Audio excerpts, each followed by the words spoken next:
Eu acho. Vou deixar aqui no púlpito, viu?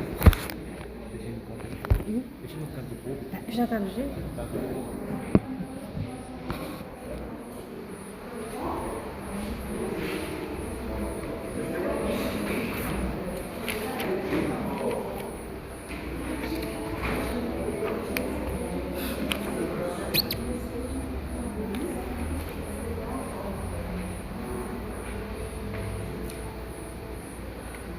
O físico John Stuart Bell diz que se dividirmos uma molécula e seus elétrons e se mudarmos o campo magnético de um deles, a outra metade também vai se alterar, não importando a distância que se encontra, e conclui que há uma ligação entre nós e tudo no universo. Assim, uma lágrima de dor que cai de alguém em amargos padecimentos no Oriente Médio nos alcança em tristeza que não sabemos às vezes explicar. A prece que fazemos, buscando seu mais puro sentimento, através oceanos e agasalha em divino bálsamo, aliviando sofrimentos atrozes, junto a tantos que estejam ligados por uma conexão chamada Deus. Corações amigos encarnados e desencarnados, busquemos a prece e que asas iluminadas possam levar o amor e diluir as sombras de muitos padecimentos. É com muita alegria que a Casa Espírita Maria de Nazaré cumprimenta cada irmão, cada irmã, os dois planos da vida, que ora se encontram aqui conosco para fazermos uma reflexão sobre a nossa jornada evolutiva à luz da doutrina espírita. Sejam, portanto, muito bem-vindos e bem-vindas à nossa casa. Nesse momento, nós vamos convidar o nosso irmão Sebastião, que vai fazer a prece de abertura do trabalho da noite de hoje.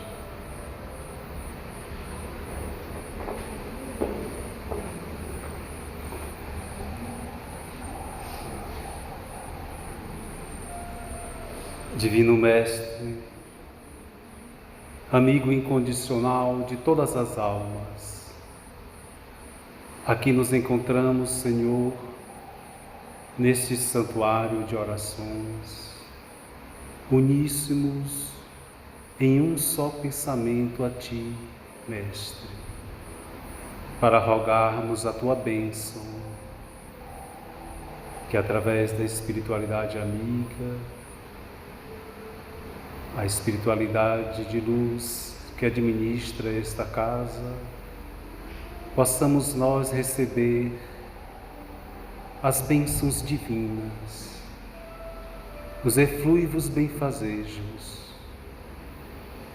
para que, de mente aberta, possamos absorver a mensagem da noite, que será transmitida pelo palestrante convidado Arius, ao tempo em que rogamos ao Mestre que intua ao palestrante da noite, para que ele possa realmente tocar em nossos corações, em nossos sentimentos, e que ao sairmos possamos refletir profundamente neste aprendizado.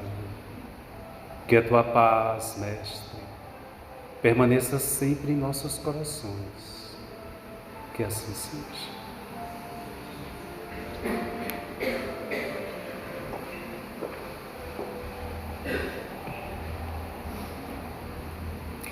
Aos irmãos e irmãs presentes, em especial os que vieram pela primeira vez à Casa Espírita Maria de Nazaré, desejo que esse encontro possa trazer o discernimento à sua mente e o consolo ao coração. Que esse sentimento de amor, de paz, de serenidade, que promanam do Criador, possa nos fortalecer alimentar nossa alma e nos trazer a paz que tanto necessitamos. Vamos ouvir a nossa mensagem de hoje, que é do livro Alma e Coração, de Emmanuel, psicografada por Francisco Cândido Xavier. Nossos problemas. De modo geral, um problema surge à frente e consideramos-nos logo batidos pela aflição. Não raro, contornamo-lo através da fuga deliberada. Noutras ocasiões, antes de arrostá-lo, resvalamos em desânimo ou rebeldia. E lá se vai a oportunidade da promoção. Às vezes, nós, espíritos eternos, perdemos sucessivas reencarnações simplesmente pelo medo de facear certas dificuldades justas e necessárias ao nosso burilamento. Problemas, no entanto, constituem o preço da evolução. Não há conhecimento sem experiência e não há experiência sem provas. Em todos os níveis da natureza prevalecem semelhantes princípios. O embrião da planta vive na semente um problema fundamental. Como atravessar o envoltório que o resguarda para construir o seu próprio caminho na direção da luz? A lagarta enfrenta outro.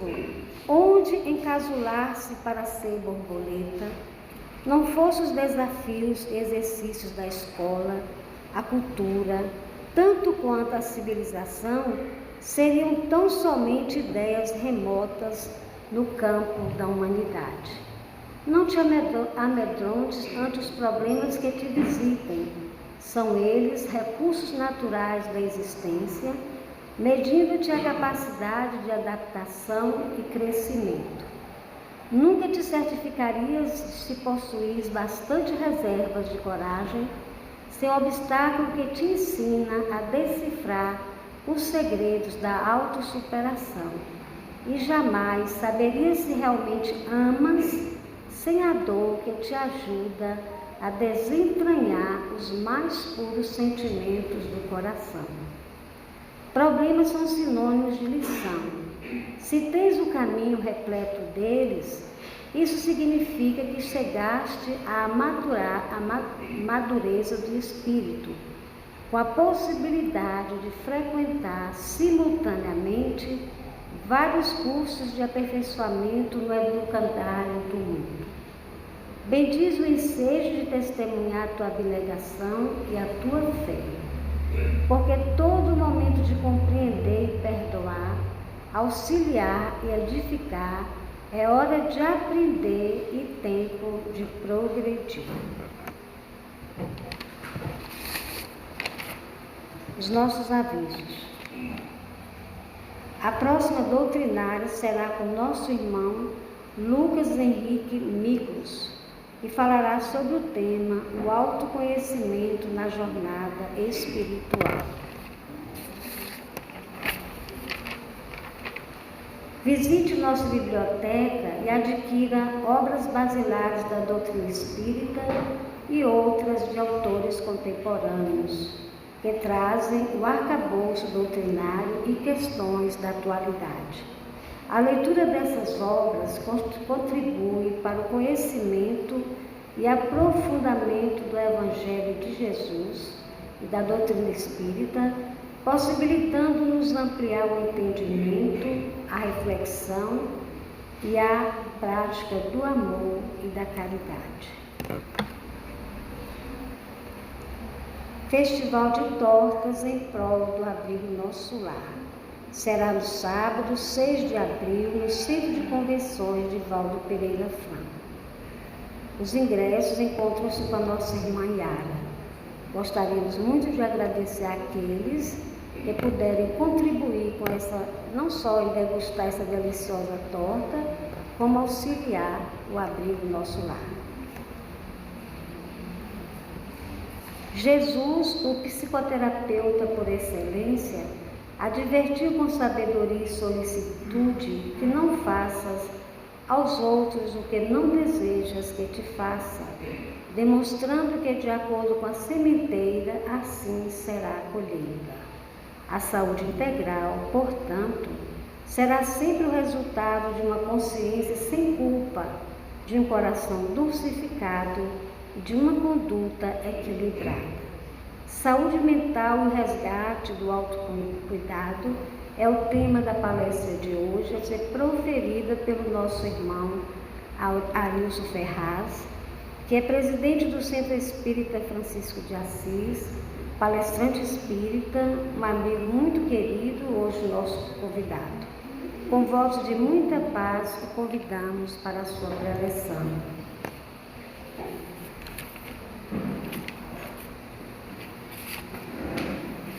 Com vocês agora, eu e nosso irmão Arilson. Brilhe sua luz, Arilson.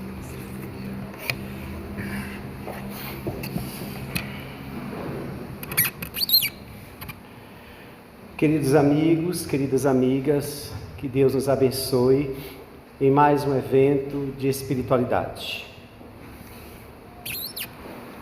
A nossa fala é simples porque ela apenas nos fará lembrar de coisas que já sabemos. E aí é que está o grande problema. Já sabemos. Como disse Jesus, o cego que cai no buraco é cego, mas aquele que enxerga e cai no buraco.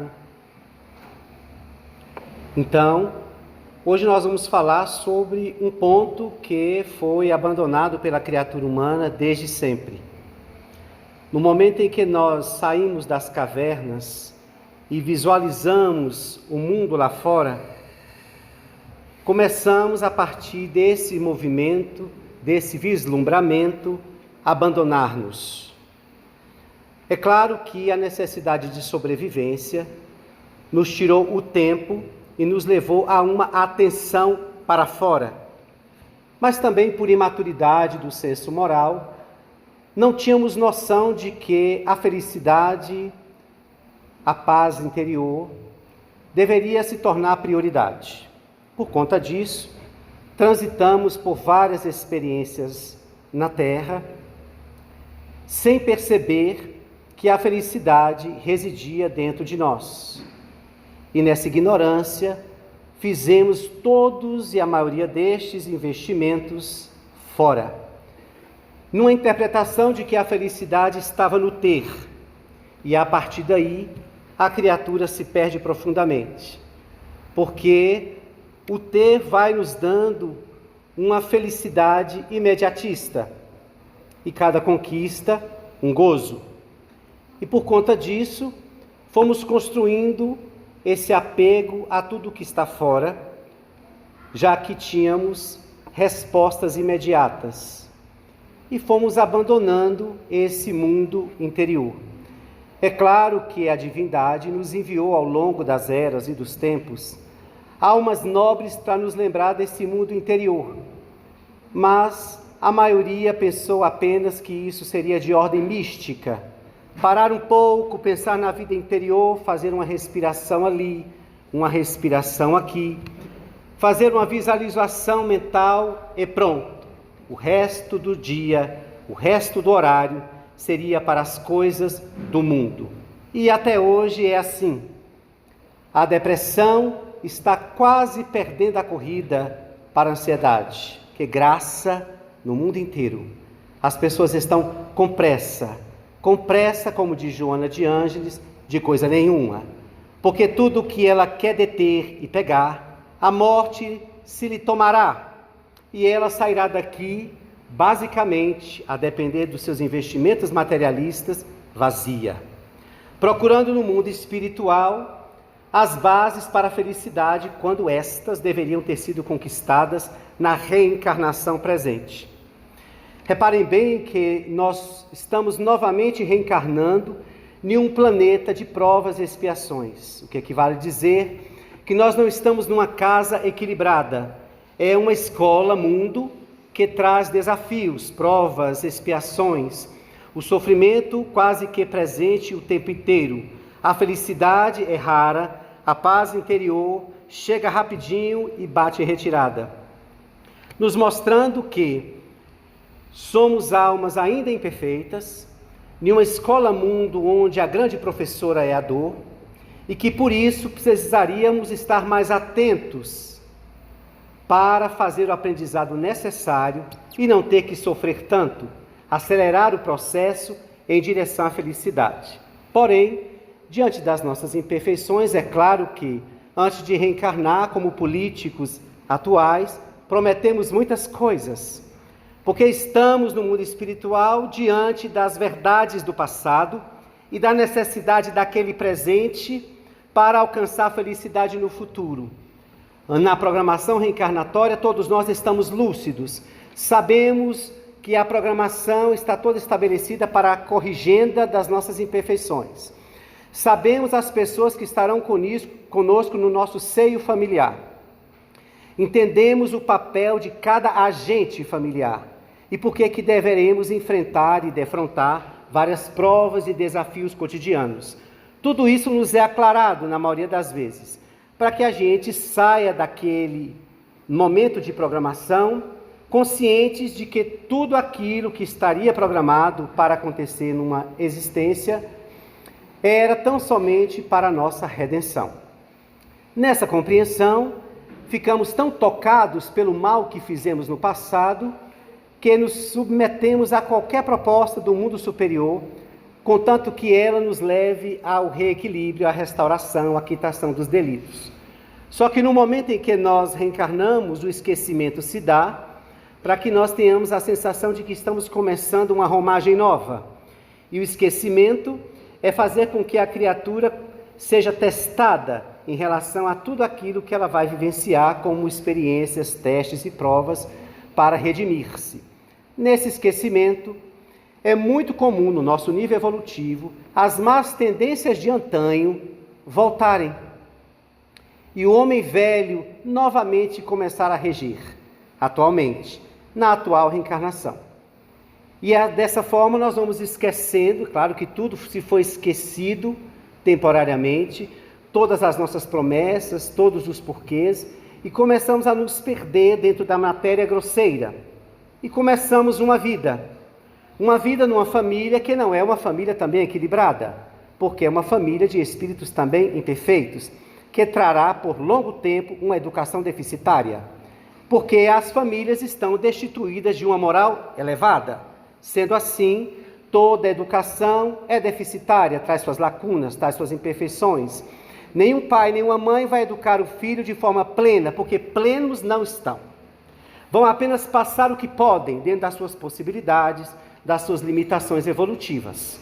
Mas, nesse processo, por estarmos dentro de um orbe dessa natureza e com a imperfeição que nos caracteriza, essa educação, muitas vezes, vai começar a nos trazer problemas, não porque os pais têm a intenção de nos prejudicar. Eles vão fazer o possível para dar o que têm, mas é inevitável que as suas sombras também sejam percebidas pelo grupo infantil, pelas crianças, que têm tão somente uma função, como diz Allan Kardec no Livro dos Espíritos, a função de absorver. Nenhuma criança tem maturidade cognitiva para estabelecer o que é bom e o que é ruim naquele processo de educação que está recebendo.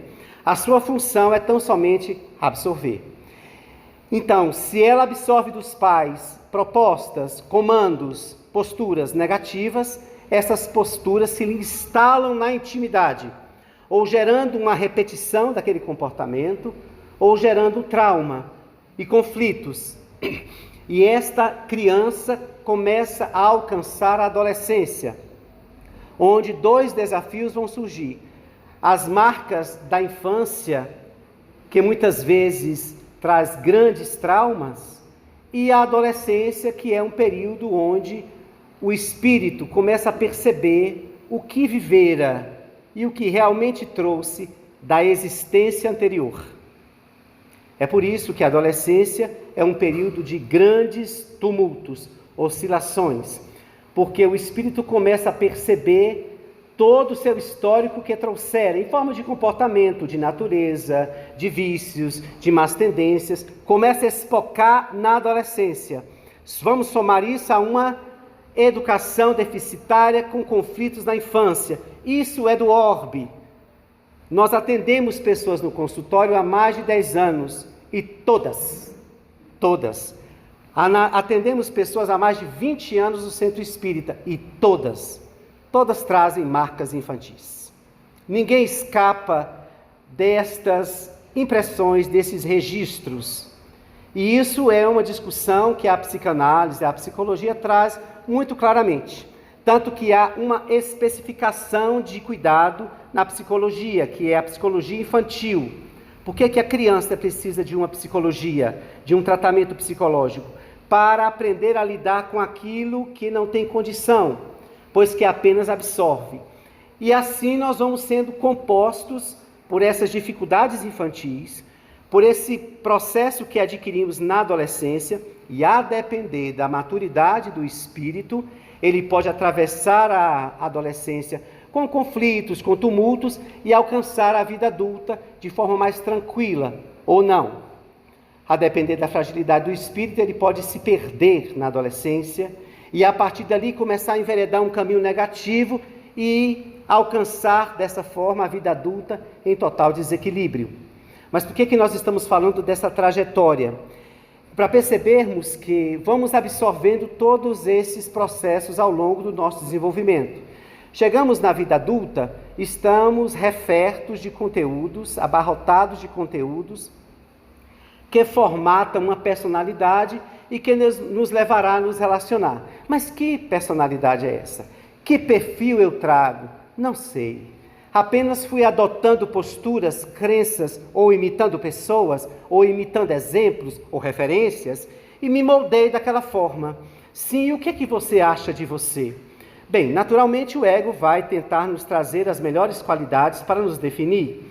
Mas se fizéssemos uma pergunta mais profunda, partindo de um parâmetro, partindo do Evangelho de Jesus, da proposta que Jesus nos traz, será se realmente seremos esses espíritos equilibrados, pacificadores, cheios de virtudes? É claro que não.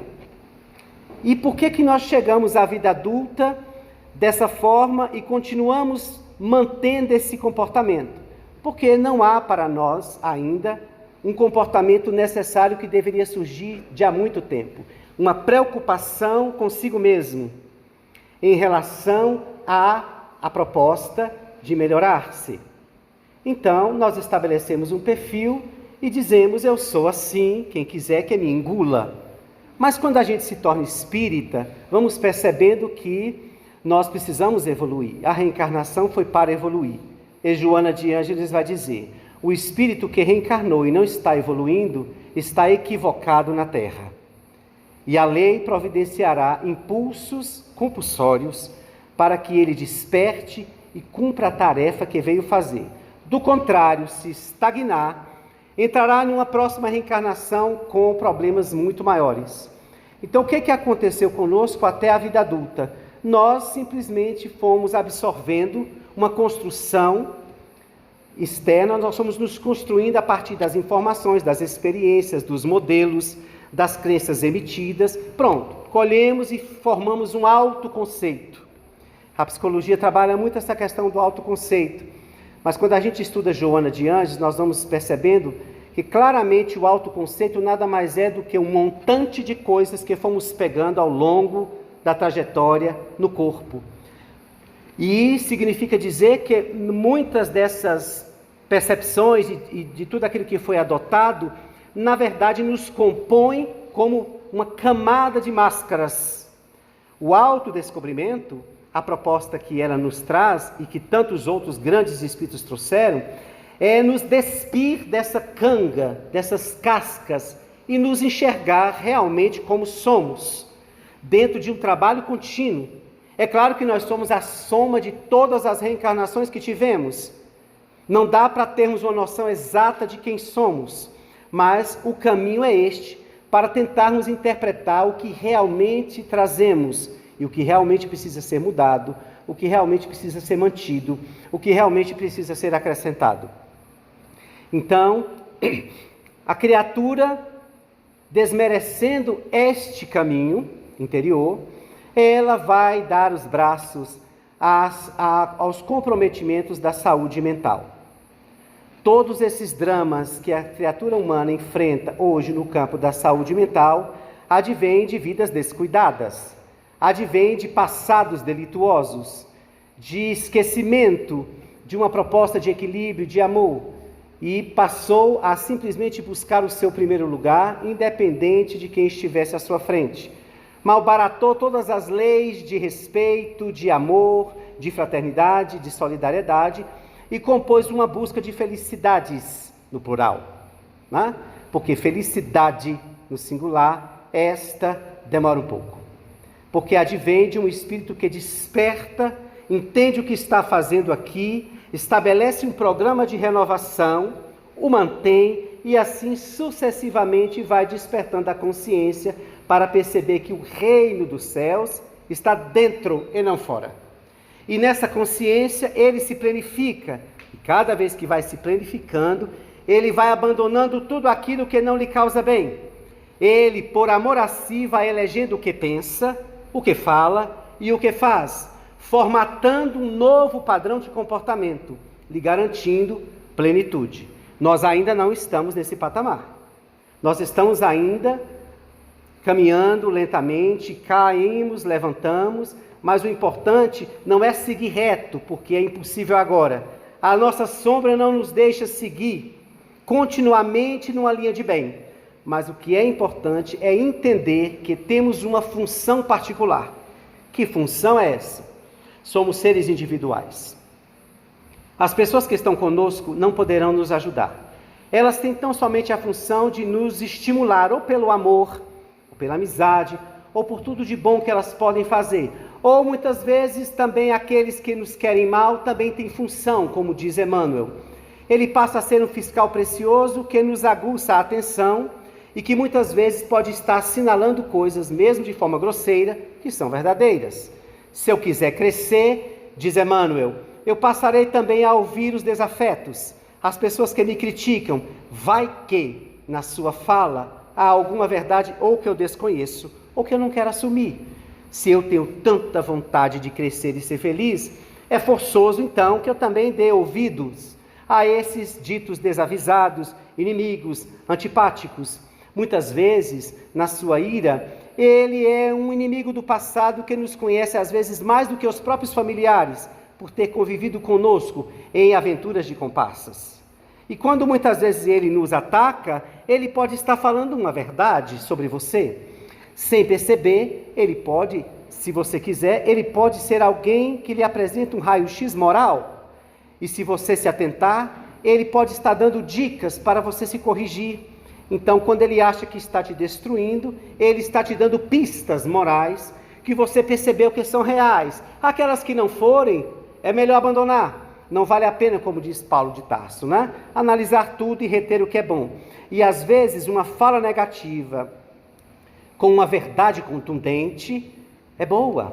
É bom ser retida, porque, ou ser detida ali, porque aquele inimigo está nos dizendo uma verdade, mesmo que lançando com força. Emmanuel diz que a verdade é como um diamante precioso, mas se for jogada com força, por mais que seja valioso, fere. O inimigo não tem educação. Ele vai lançar a verdade com força, e por mais que ela nos fira, se estivermos voltados a uma preocupação em nos melhorar por dentro, nós vamos acatar, nós vamos fazer uma avaliação. Se aquilo for positivo, guardo e utilizo como um caminho para um programa de modificação. Se não for, eu abandono e vou dar conta daquilo que me é importante. Então, o que é que o autocuidado pode nos levar a essa saúde mental? É exatamente quando percebemos que tudo o que nos acontece advém dos nossos atos cometidos. Que os grandes patrocinadores do nosso desequilíbrio, que gera karmas, que gera resgates, que gera problemas em reencarnações, simplesmente são morais. Atitudes que tivemos em outras existências e que reencarnamos para corrigir. Mas se eu não estou atento a essas imperfeições, quem irá cuidar delas? Por isso que o autocuidado, nesse aspecto à luz do Espiritismo, não é cuidar tão somente do corpo, porque há pessoas que cuidam muito bem do corpo, mas a alma, como diz, parafraseando Jesus, está podre por dentro. O que significa que, mais cedo ou mais tarde, o corpo vai absorver as emanações da alma infeliz, da alma insatisfeita, da alma perturbada, da alma infeliz ou desequilibrada. E isso não é o Espiritismo nem a psicologia que fala, é a Organização Mundial de Saúde, que por detrás de qualquer enfermidade há um fator emocional. E é claro, à luz do Espiritismo, nós somos espíritos, estamos regendo um corpo, e tudo que surge da minha mente, tudo que surge de nós espíritos, o corpo assimilará. E as células, como diz Joana de Ângeles, na nossa intimidade, traz uma consciência particular que obedece à consciência mãe. Então, se eu não me cuido a princípio no que penso, eu utilizo aquilo que Joana de Ângeles também vai chamar de fulcro gerador de energia. Eu começo a pensar de forma negativa, promíscua, perturbadora, desequilibrada, e mantenho o pensamento. Naturalmente, a mente vai produzir energias equivalentes que serão captadas pelo corpo celular, que vai desarticular-se, desorganizar-se e começar a produzir problemas, mais cedo ou mais tarde, na organização fisiológica. Nós somos seres que não temos um equilíbrio mental. Basicamente, o pessimismo perdura. Raramente temos tanto otimismo. Basicamente, também nós conseguimos manter pensamentos nobres o dia inteiro. Então, o autocuidado pode começar por aí. No que eu penso. É claro que os pensamentos negativos, que vêm da origem moral, eles muitas vezes podem chegar até nós. A questão é não validá-los, não ruminá-los, não mantê-los. Por mais que nós entendamos que o pensamento nos dá uma certa liberdade, mas só para aqueles que estão conosco na matéria. Ninguém consegue captar os meus pensamentos, mas como nós somos espíritas, nós sabemos por Paulo de Tarso que uma nuvem de testemunhas nos acompanham. E elas se atrelarão a nós a depender do nosso padrão vibratório, porque a mente também vai causar isso. Se eu vibro negativo, a mente vai produzir ondas vibratórias que vão entrar em alguma frequência também equivalente, de entidades perversas, negativas, sofredoras, infelizes, que se juntarão a nós, sendo mais um agravante no nosso processo evolutivo, porque já não basta a imperfeição que carregamos, os conflitos, as dificuldades, agora surge esse agravante de entidades que se afinam conosco, porque nós não queremos modificar o pensamento, ou pelo menos trabalhar para que ele seja sempre povoado por pensamentos mais otimistas, mesmo que eles ainda não tenham força. O mundo superior não nos pede angelitude, porque não temos condição de dar esse passo, mas já nos pede luta, processo de educação interior. Já nos é possível fazer essas reprogramações mentais, pouco a pouco. É claro que nós não vamos pensar de forma equilibrada o dia todo, mas o importante é saber que naquele dia eu instalei, eu imprimi pensamentos otimistas que aparentemente parecem fracos, porque o que vigora é o que a gente mais alimenta, não é? Como diz uma historinha que um sábio nos conta. Então, por que é difícil manter um pensamento nobre, equilibrado? Porque isso é pouco alimentado, não tem força. Ao longo dos períodos reencarnatórios, o que nós mais alimentamos foi os maus pensamentos. Basta ver que o Ibope das mídias aumenta por conta disso, não é? Se experimentássemos que a mídia passasse uma semana só coisas boas, vocês iam perceber a queda do Ibope, porque a criatura ainda tem gana pelo que não é bom, tem gana pelo que é inferior, tem gana pela violência. Basta ver. Ninguém nunca viu uma roda de pessoas na rua, de chofre, uma multidão arrodeando, para ver alguém que estava orando? Não. Quando você vê uma roda de pessoas, ainda mais agora, filmando ou tirando fotos da tragédia, nós vamos ver que são almas ainda antenadas ao que é negativo, nós todos. É da sombra, é do período primitivo. Então, podem ver, o que é que mais dá ibope? O que é que sobe a trend? O que é que traz o topo? As problemáticas, os problemas, as crises, as mortes, as violências. Então, vai se propor algo bom. A criatura não tem muito interesse, é meio sem graça, é meio sem gosto. Isto surge do período primitivo.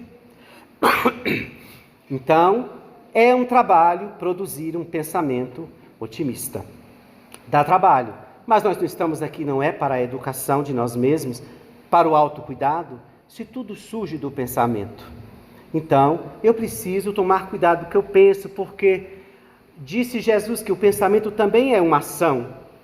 Imagine que eu pense numa pessoa de forma negativa, pronto, comecei a emanar para ela energias negativas produzidas pela mente. É uma ação mental que eu terei que resgatar, porque tudo que sai das minhas emanações de espírito que sou, voltará para mim.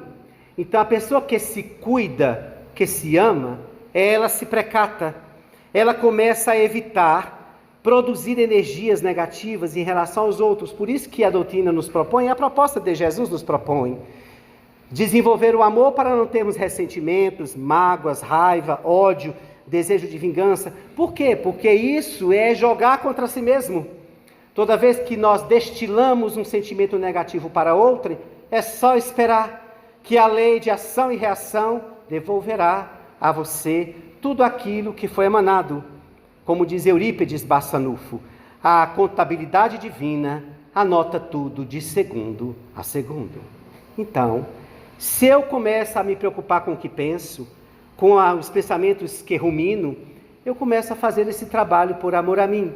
Vou nutrir a minha mente de tudo aquilo que pode ser positivo, para regar a minha vida, para regar o meu corpo de vibrações salutares, para manter o meu sistema imunológico em defesa alta. Mas nós também temos uma imunidade espiritual. O pensamento faz isso, né? Quando nós estamos deprimidos, abalados, ou com pensamentos negativos, ou negativos pessimistas, a gente cai a imunidade espiritual, vamos dizer assim, o padrão vibratório cai. E aí nós sofremos várias interferências. Da mesma forma, quando nós estamos trabalhando para pensar positivamente, nós vamos construindo essas defesas vibratórias que surgem naturalmente. Então repara que o que a gente está querendo dizer? Tudo depende de nós. Nada Deus pode mais fazer, já fez. Já nos deu imortalidade, inteligência, liberdade de ação e milhões de oportunidades para corrigir-se. O que a gente mais quer? Ele nos ofertou tudo aquilo que, manuseando, podemos conquistar a nossa felicidade e essa saúde mental ser preservada. Muitas pessoas estão adentrando a vários processos de depressão, síndrome do pânico e tantas outras classificações, porque agora nós somos classificáveis por esses rótulos que nós começamos a preferir tê-los do que tentar resolver-se. Costumamos ver pessoas entrar no nosso consultório já definindo o que tem, ou melhor, o que é.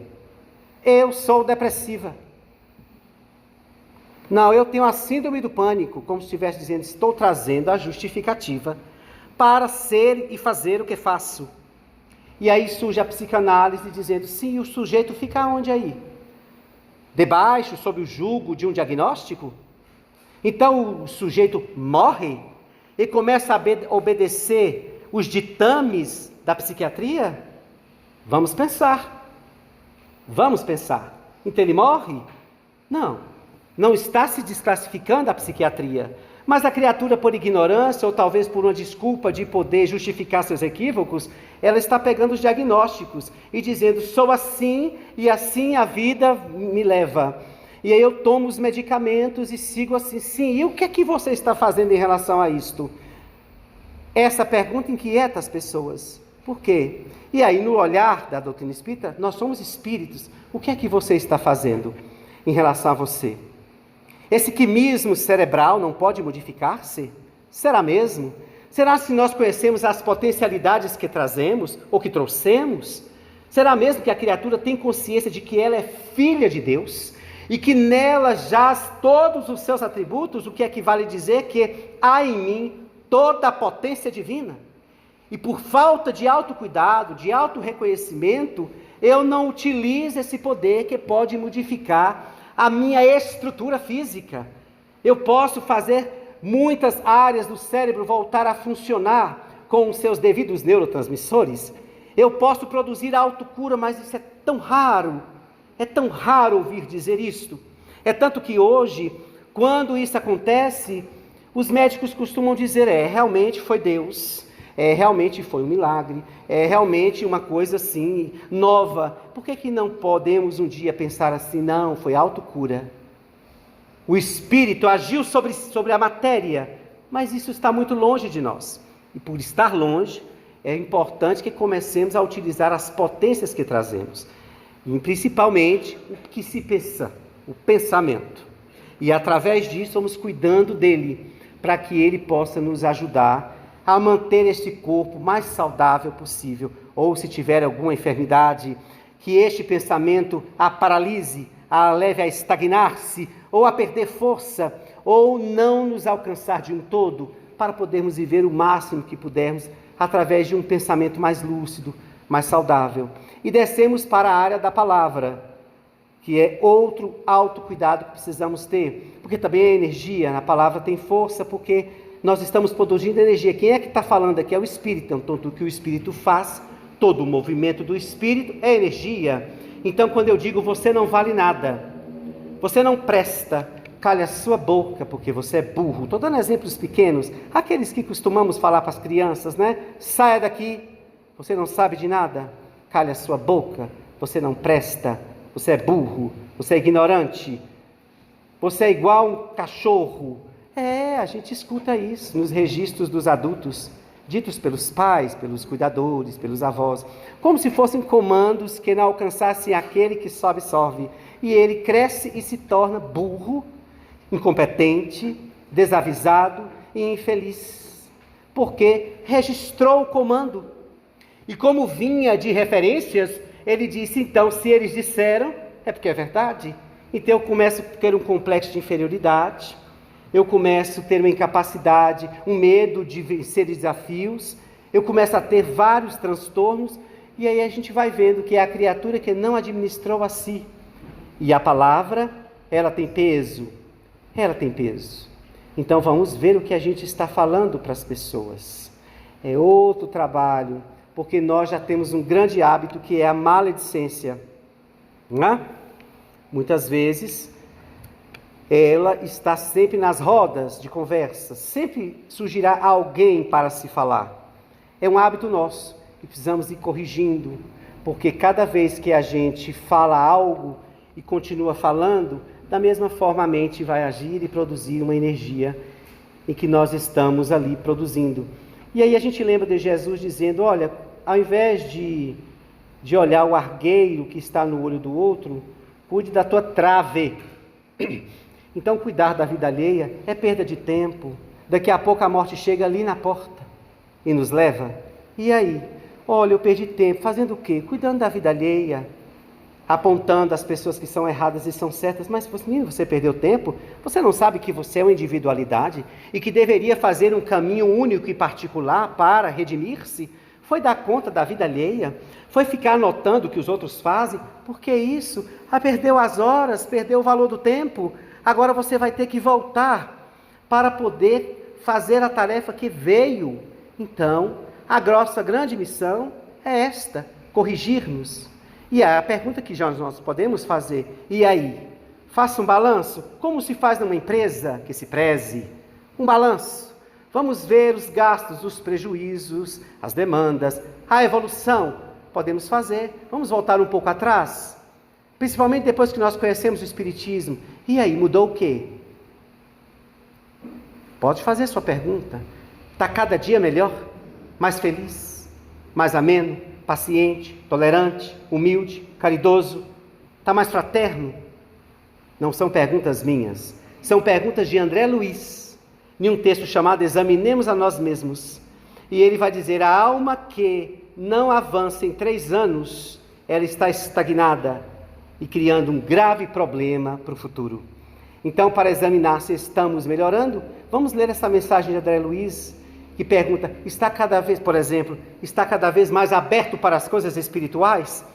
Está mais interessado em orar, em fazer o bem, em espiritualizar-se? Ou continua do mesmo jeito, utilizando tão somente a regra da frequência, né? E Jesus disse que não é por muito frequentar, não é por muito ler, não é por muito falar, mas é por muito fazer, porque a cada um segundo suas obras. Então, a gente pode fazer esse balanço para poder examinar qual é o nosso comportamento. Quando a gente vem à casa espírita, vem para quê? Para ouvir um palestrante falando? Tudo bem, como eu disse para vocês, tudo que eu estou falando vocês sabem, mas o problema é este. É lidar com o que sabe e não pratica. É lidar com o que sabe e não tenta corrigir-se. É aí que está o problema. Se nós todos não soubéssemos disso, tudo bem. Estamos cegos, meio que enxergando uma luz muito clara que é mais cega do que clareia, até nos adaptarmos a uma verdade, mas o Espiritismo já nos levou a essa adaptação. De forma muito simples, nós já sabemos os princípios básicos da doutrina, e André Luiz vai dizer que, ao saber uma semana de Espiritismo, você já tem condições de fazer as grandes mudanças da vida. É só ler os princípios básicos. Mas o que impera hoje na nossa vida é a ausência de olhar para nós. Diz Emmanuel que isso acontece muito quando estamos doentes. Por isso a doença se torna-se uma alavanca de frenagem.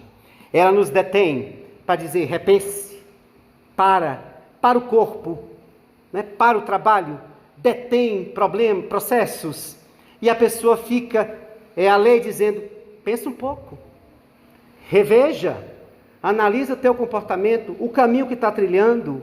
Então, muitas vezes, nós precisamos de crises, de problemas, para parar e pensar. Mas o grande problema é que, mesmo se uma doença, um problema, nos levasse a pensar e continuássemos fazendo isso, ótimo, mas não. Problema sanado, eis que nós voltamos a nos abandonar, a nos autorrefletir, a nos pensar, a ir nos corrigindo. E essa é uma tarefa que Joana vai dizer no livro Vida Feliz, é solitário, não desperte seja feliz no livro, esse momento seu é solitário, pessoal, intransferível. Ninguém lhe entende em profundidade, ninguém. Você pode descrever o mapa, desenhar, ninguém. Só você sabe exatamente o que lhe vai na alma, e é por conta disso que Deus assim fez, deixando a mensagem de que só você pode melhorar, se construir, porque só você sabe exatamente o que carrega. Então, esse é um convite para que a gente transite por esse mundo de caos, para não perder a saúde mental, para não perder. Joana de Ângeles diz em um livro de alguns anos atrás e que se torna cada vez mais atual. Ela vai dizer, um arrastão varre a terra. Tende tento, para não serdes arrastado de roldão. O tende tento é para dar um tempo para você. Não precisa abandonar a sua vida material que você tanto preza, mesmo sabendo que ela cairá na mão da morte. Não.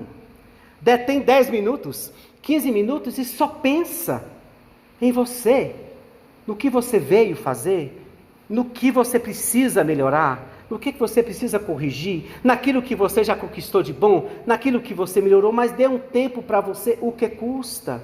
Faz um balanço e reveja, se é espírita, meu Deus, eu estou aproveitando o meu tempo, eu estou tentando fazer alguma coisa por mim, não pelos outros. Não, estou vendo que não, mas começando a parar, desacelerar e começar a fazer algumas modificações. Só isso que o mundo espiritual quer de nós. A atenção para a nossa principal missão, que é evoluir. O que é que custa parar um pouco, pensar, refletir e estabelecer um programa? Percebi que a minha grande falha está nisso aqui, pronto, reconheci. Isso é bom, não é? Quando o Espírito reconhece e se inquieta. E aí a gente estabelece um programa, eu vou começar a trabalhar isso aqui. Porque eu sei pelo Espiritismo que todas as minhas imperfeições atrairão sofrimentos para corrigi-la. O programa é este. Tuas imperfeições são estas? São. Eis aqui o número de provas que alcançarão todas elas. Por isso que quando a gente estiver enfrentando qualquer problema, ao invés de sair ansiosamente querendo solucioná-lo, podemos fazer algo paralelo a isso. Porque para não virarmos uma resignação estática, vamos resignar dinamicamente, procurando a solução, mas, sobretudo, pensando, mas o que é que está querendo me ensinar? Porque se a prova me chegou, não é para ela ser solucionada, é também para que eu entenda o que é que ela está querendo me dizer. Então, é um exercício que a gente, para mim, pode fazer e, às vezes, compreender uma coisa e, quando menos esperarmos, aquele sofrimento que, às vezes, é continuado, passa. Estranhamente, ele passa. Era só para a gente poder prestar atenção um pouco em nós e rever que algumas coisas não estavam andando bem. Nessa correria que estamos, nós, sem percebermos, estamos sendo arrastados de roldão. Estamos nos perdendo, perdemos o endereço de Deus. E muitas vezes a religião passa a ser só um lugar para a gente tomar um passe, ouvir uma boa palavra e só. E é bom lembrar que o espírito que mais alcançou Jesus em evolução não tinha templos. Evoluiu em a natureza. Não precisou de nada, apenas quis seguir o Evangelho na sua pureza e transformou-se em Francisco de Assis. Então, frequentar é bom. Ler um livro espírita é muito bom. Participar de trabalhos de caridade na casa, excelente. Mas, se dentro, se não modifica, nem tente. Porque está começando fora. Que todo o trabalho que você faça, seja ele qual for, tenha como primeiro passo os cuidados internos. Precisa melhorar-se por dentro. Há um espírito, que tem até o livro dele, que diz que ele chega no mundo espiritual, um grande espírita que ajudou muitas instituições. Chegou no mundo espiritual, se deparou com amigos, numa colônia, e percebia que a claridade que aqueles espíritos emanavam era diferente da dele. Havia um certo desconforto, uma energia meio que opaca. E aí ele chama o mentor e diz: percebo que as emanações dos nossos amigos são claras, são limpas, enquanto que me percebo meio que numa névoa, meio que um pouco aquém. E o Espírito disse: você fez muita caridade na terra, ajudou muitas pessoas, por isso está aqui.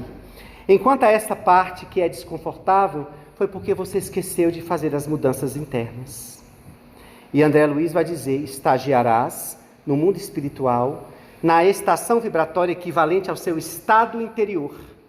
Então, se saíssemos exatamente agora do corpo, em que estação estaríamos?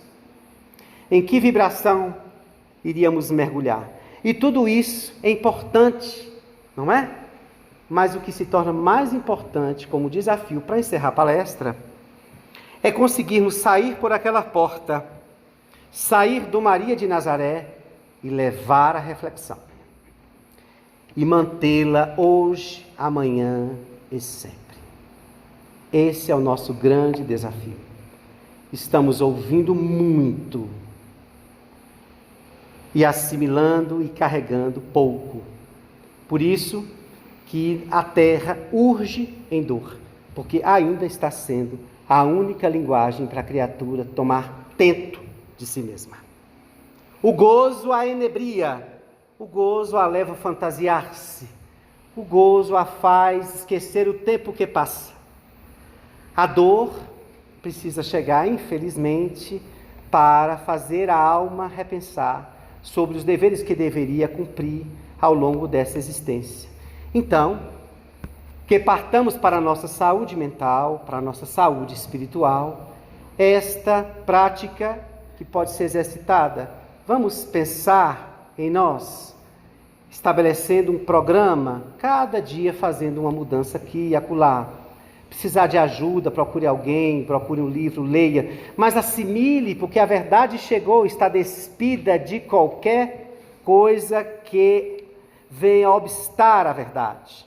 O Espiritismo se nos apresentou ela toda, não há desculpas. Não há desculpas. Mas eu não sabia, como não? Então, para finalizar, A gente sempre conta uma história que muitos já conhecem, mas como sempre uma palestra tem pessoas que não ouviram, a gente vai contar. O Espírito Hilário Silva, por Chico Xavier, psicografou uma mensagem narrando um sonho do grande médium Eurípides Bassanufo, que tivera em Sacramento quando viveram dos grandes médios que poucos conhecem. E por que Hilário Silva vai contar o sonho de Eurípides Bassanufo? Porque Eurípides, pela sua imensa humildade, jamais contaria. Hilário vai e escreve para o Chico o seguinte sonho, que não foi sonho. Eurípides vai dormir, sai do corpo e começa a alcançar as alturas, numa percepção de que ele estava subindo, subindo e subindo. E se detém em um lugar, em um jardim belíssimo, um filete de rio passando levemente, pássaros voando, nuvens claras, um céu de azul belíssimo, um jardim confortante. Ele sentiu uma paz indizível. Mas ao virar o olhar, tomou um choque e percebeu que sentado numa pedra, cabisbaixo, estava Jesus. Imediatamente, na empolgação, disse: Jesus! E o mestre continuava, olhando para baixo, até que Eurípides, aguçando a visão, percebeu que uma lágrima grossa e pesada descia sobre a face do Senhor. E ele, imaturamente, perguntou: Senhor, por que está chorando? Antes mesmo que Jesus respondesse, Eurípides disse: provavelmente, Senhor, por aqueles que não seguem a proposta de Deus, ou aqueles que proclamam a ignorância, a violência, os maus tratos às crianças, aos idosos, a toda a gente. Provavelmente, Senhor, porque não ouve os clamores dos céus para fazer uma regeneração na sociedade. E nesse momento, Jesus passa o dedo e tira a lágrima pesada e diz: não, Eurípides, para estes eu rogo misericórdia a Deus. Eu choro por aqueles que conhecem o meu Evangelho, leem o meu Evangelho, pregam o meu Evangelho e não me seguem. Muita paz.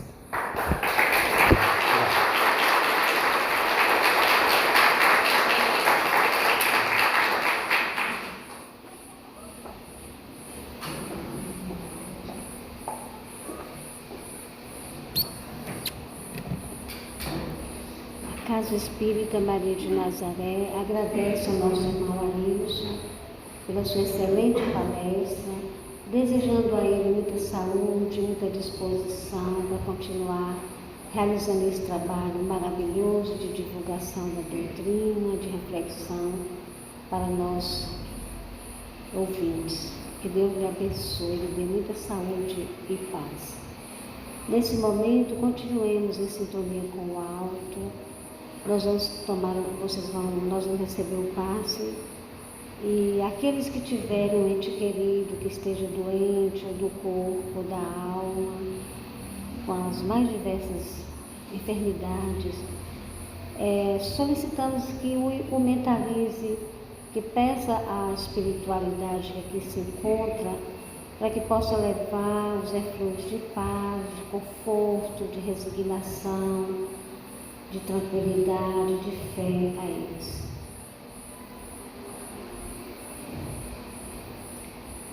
Doce, suave mestre da Galileia, vós que conheceis a intimidade de cada alma aqui presente, encarnada e desencarnada, que conhece os atributos da nossa individualidade, as nossas imperfeições, ainda as nossas dificuldades em reconhecê-las e burilá-las, vós que estais sempre a nos estimular a seguir-te nos passos do alto amor, do alto respeito, do cuidado conosco e com aquele que se encontra ao nosso lado. É com muita gratidão, Jesus, que te agradecemos nesse momento, pois sabemos que a cada dificuldade que enfrentamos, a cada doença, a cada problema financeiro, familiar, nós nos tornamos mais fortalecidos enquanto espíritos que somos. Ajude-nos, porque sabemos que esse é um processo individual, solitário, como bem disse o nosso palestrante, intransferível. Cabe a cada um que conhece a si mesmo compreender-se e buscar o auxílio do alto e o auxílio do homem aqui na terra. Assim sendo, te agradecemos pelo teu exemplo. Não posso deixar essa tribuna sem antes de pedir amparo e proteção para todos os irmãos que, no ato de desatino, de sofrimento psíquico, em especial o irmão Marcos, para que eles encontrem o apoio, o amparo, a luz, onde estiverem, uma vez que não suportaram as provações da vida, e que os seus familiares sejam igualmente amparados e fortalecidos na fé e confiança em vós, Mestre amado. Finalizando, que todos aqueles que estão doentes nos lares, nos hospitais, nos asilos, sejam igualmente amparados e assistidos. Muito obrigada, Jesus. Obrigada aos mensageiros desta casa abençoada que nos aceita, nos ampara e nos protege. Assim seja.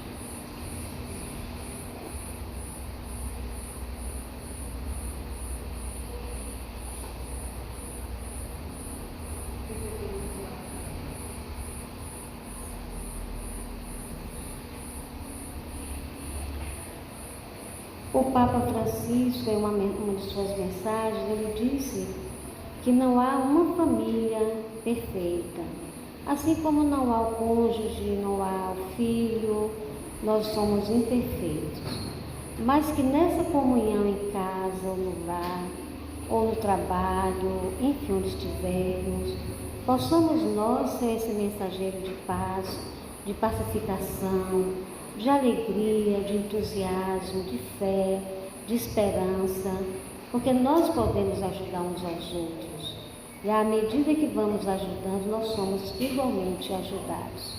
Muita paz, que todos possam ter uma semana tranquila, de saúde, de esperança, de alegrias. Que Deus abençoe a todos nós e uma boa noite. Vão em paz. Muito obrigada.